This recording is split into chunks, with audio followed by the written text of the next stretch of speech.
Good afternoon. What I would love to do, because I think it's pretty good writing, the White House released a statement yesterday in honor of Juneteenth, and so I'd like to read these words by President Biden.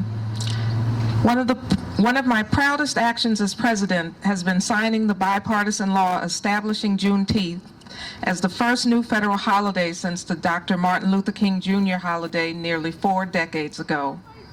On this Juneteenth day of observance, we commemorate America's dedication to the cause of freedom.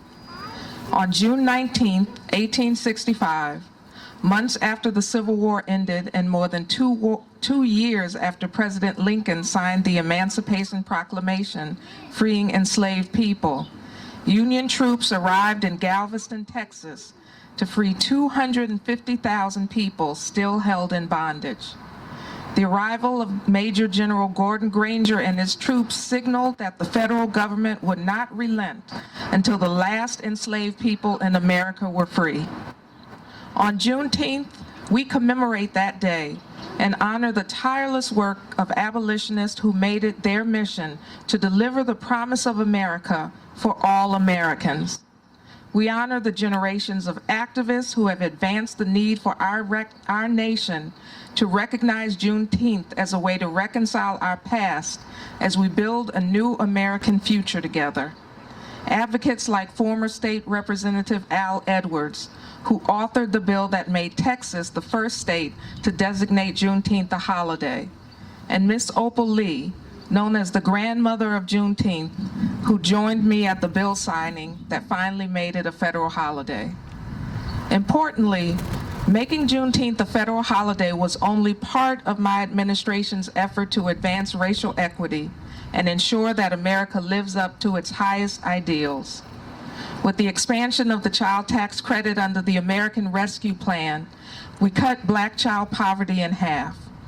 From historic laws in my Investing in America agenda, in infrastructure, advanced manufacturing and clean energy, and lower prescription drug costs, to historic investments in historically Black colleges and universities, our nation is in the midst of rebuilding an economy from the middle out and the bottom up, instead of the top down. As a result, Black unemployment has been at an historic low, and we are increasing access to affordable home ownerships for Black Americans and combating bias in the home appraisal process. We are building a federal bench that looks like America, with more Black women confirmed as circuit court judges than any other president combined.